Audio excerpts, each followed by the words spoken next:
Mobil-mobil kredit 4 tahun ini loh, sombongnya minta ampun. Memang dia security bu, tapi dia authority dia di situ. Mola netizen yang tercinta, heboh di media sosial seorang warga yang berdebat dengan security di sebuah komplek menjadi pusat perhatian. Diketahui bahwa video tersebut direkam dan disebarkan oleh akun TikTok @cabekeriting5. Dalam narasi video dijelaskan bahwa security itu menahan mobilnya dan tidak boleh masuk. Padahal dalam pandangannya banyak mobil keluar masuk. Kemudian suami si perekam itu berdebat dengan salah seorang petugas pengamanan di sana. Lantas si satpam mengatakan jika orang yang bisa masuk ke wilayah tersebut harus punya kartu akses. Ketika mobil lain menunjukkan kartu akses, pria tersebut hanya menjawab singkat. Masih tidak terima, pria itu juga mengatakan jika ada mobil pick up juga bisa lewat. Padahal satpam itu mengatakan bahwa jalan yang akan dilewati keluarga tersebut adalah proyek yang sedang digarap. Video lainnya, ada satpam lain yang menjelaskan jika jalan tersebut bukan jalan umum. Satpam itu mengatakan bahwa wilayah tersebut tidak boleh dimasuki orang yang tidak berkepentingan. Meski kesal, satpam itu tetap sabar menjelaskan dengan tidak membentak-bentak. Bahkan ia mengatakan bahwa baru keluarga ini yang dijelaskan namun tidak paham. Kemudian seorang wanita di dalam mobil mengatakan kepada satpam jika dia pilih-pilih orang yang masuk ke wilayah tersebut.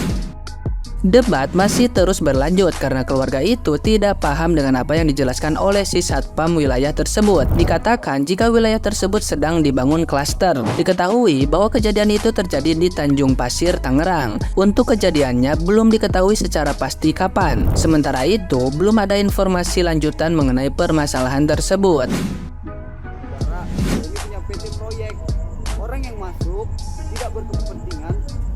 Kalau bapak memang itu Bapak ngajarin kita lagi, di situ ada dump truck. Kalau di situ posnya, nanti dump truck masuk ganggu jalan umum, orang yang melintas. kan bisa dibuka tutup. Iya, dump truck. Proyek-proyek lain Pak, juga ini kan sama, diuruk Bos. tanah, Pak. Datangnya banyak. Kalau di situ nanti jadi antrian. Loh. Itu Pak, ini untuk orang masyarakat lebih nyaman. Banyak kok lebih proyek-proyek lancar. lain yang Dan banyak warga ada portalnya dan kok. banyak warga apabila udah diterangin dia paham, yang nggak paham baru kali ini bapak. Oh ya udah. Karena bapak dari tadi pilih-pilih, dia tuh bukan kerja, nggak punya ID card. Buktinya mana, yang mana yang dipilih, mana buktinya. Lah tadi udah ada pak yang langsung jalan pak. Kita lagi debat tadi langsung jalan ada. Kantor manajemen, ayo di mana, jangan di sini, nggak ada habisnya bu. Ya udah, suruh datang aja kantor manajemen ke sini. Saya mau tahu kayak gimana. Ini aja bapak kerja, saya lihat seperti apa kerja bapak. Udah kayak gitu aja kalau memang bapak merasa kerja bapak udah Iya, benar sesuai oke. SOP. Mobil bapak turunin di jalan umum. Ini punya PT pak. Ini orang yang berkepentingan, yang nggak berkepentingan silakan keluar. Adanya di jalan umum. Bapak ganggu pak. Ini jalur dump truck pak. Jalur dump truck. Ada dump truck apa pak? Kok mesti ada dump truck baru dulu? Bapak mundur dulu, keluar dari area kita. Sekarang saya tanya, saya kalau nggak akses ada Ini wilayah kita pak. Bapak nggak mau. Ini wilayah kita pak, tanah PT pak. Kok bapak ada di sini? Di luar pak, di luar adanya jalan umum. Ya kalau memang seperti itu bapak bikin pos di situ. Kalau PT udah buat buka untuk umum, adanya di PIK 2. Bapak mau lewat 10 kali kita nggak ngelarang. Masuk, keluar masuk 10 kali, 100 kali nggak dilarang. Ini area project. Mana? Ini mau dibangun klaster pak. Itu depannya gerbang itu pak. Bapak keluar ke gerbang. Kita bicara di sini. Ini wilayah ini distrik 28 pak. Ini lingkaran klaster tuh bapak lihat ke pagar semua pak. Gimana sih? Saya juga tahu pak. Ini pagar klaster, ada 15 klaster di sini pak mau dibangun. Ini area project, belum dibuka untuk umum. Gimana sih yang bilang ini pak? Belum dibuka untuk umum. Yang sudah dibuka untuk umum adanya di PIK 2. Bapak mau lewat 100 kali silakan. Ikutin Yang cuma sekadar bolak-balik jemput orang juga dilarang dong pak. Itu namanya kepentingan umum. Sama-sama. Dia bukan pekerja, dia cuma ngejemput. seragam pak, satpam. Enggak, bapak bilang ikutin rambu-rambu ini. Ada nggak rambu-rambu lalu lintas? Ini project pak, rambu-rambu lalu lintas Bapak adanya. tadi bilang ikutin sesuai lah. Bapak di jalan umum ada rambunya lengkap pak, lengkap semua. Begitu ya. Aneh yang di debat itu. Kok nggak jelas? Lu yang muter-muterin omongan. Ya lo. Nah, gimana nih menurut netizen yang terhormat? Silahkan berkomentar ya.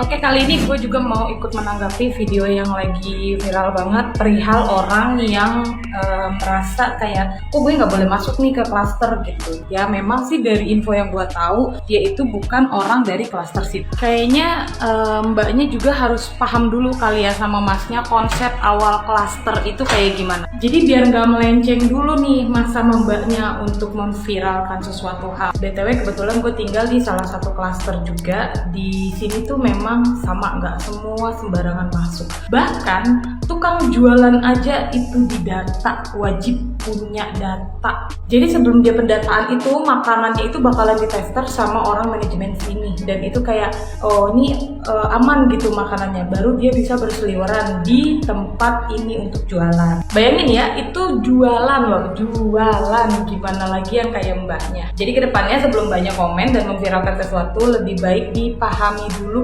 konsep apa sih sebenarnya klaster itu biar paham gitu. Belimbing sayur. Lu ngapain ngotot mau lewat sono? Kalau udah nggak boleh ya udah turun aja. Cari aja lah umum, cari aja jalan yang lain. Nggak apa-apa kan. Ngotot mau lewat sono, mau ngapain masuk ke sana? Itu kan daerah klaster. Ya kalau dijaga gitu kan itu daerah proyek. Ya gimana, tanah orang loh. Iya. Kita orang kampung aja ngerti bang, kayak mana? Aduh, nggak susah kalau begini mah. Ada sok-sok miralin. Itu isi komentarnya sampai ke bawah gue lihat pada ngatain lu semua tuh. Itu mah bukan mau miralin, menunjukkan kebodohan kita sendiri. Kacau. Gue tuh kadang suka gregetan sama orang-orang yang salah tapi ngotot gitu loh. Ibunya pakai bilang kantor manajemen struktur ngapain mau naruh saham lu di proyek. Kedua nih, ngapain lewat proyek. Tapi sini gue salut banget sama satpamnya karena menjelaskan tuh dengan nada yang stabil walaupun emosi dikit, cuma kayak ya udah menjalankan sebagai petugas, bukan menjalankan sebagai preman yang harus marah-marah. Salut buat security-nya. Satu lagi, ente ngapain lewat proyek? Iya kan. Gue ngakak dah denger ibu-ibu yang viralin video ini lagi ngomong ya kan, kayak gitu tadi yang ada di video.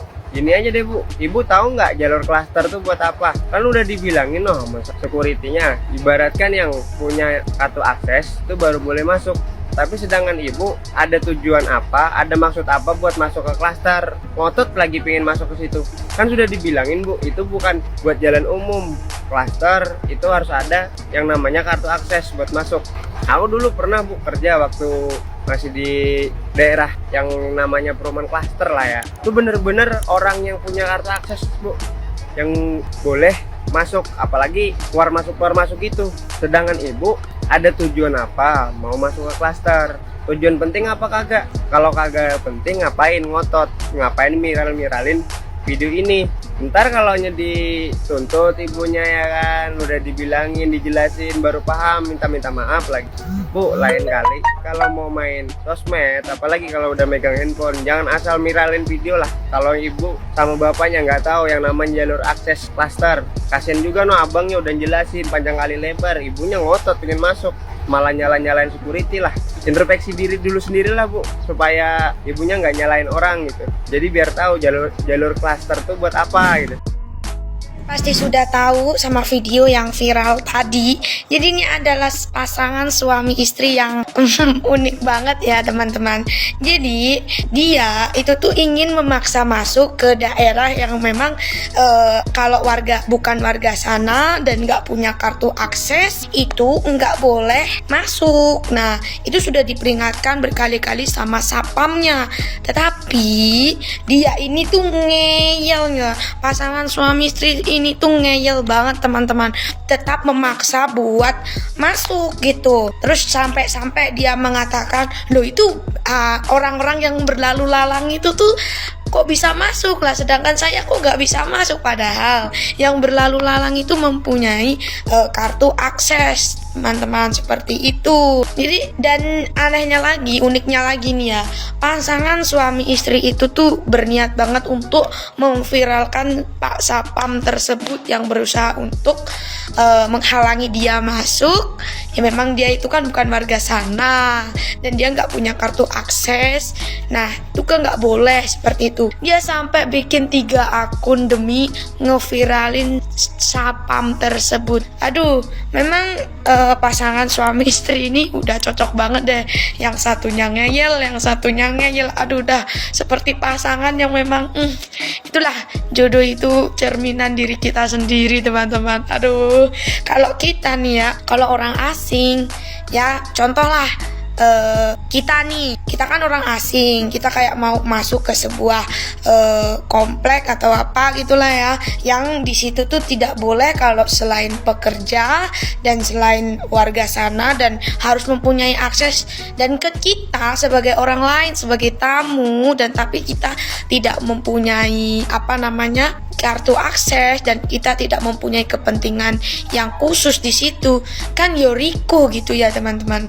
Riko malu kalau udah nggak diizinin ya sudah, tapi mereka itu keras kepala dan ngeyel. Aduh, parah banget deh. Tapi salut banget sih sama Pak Sapamnya ini, patut banget diapresiasi nih. Semoga bisa naik gaji, amin. Karena ini yang pertama, dia bisa menghalang orang-orang ngeyel kayak gitu kan, paling susah kan ya, menghalang orang-orang ngeyel. Yang kedua, dia itu melaksanakan tugasnya dengan baik, hebat deh. Dan paling lucunya kan si ibu dan bapak ini kan pengen viralin video tersebut, tetapi bukannya dapat pujian malah dapat hujatan. Aduh, kasihan banget deh. Jangan dicontoh ya teman-teman.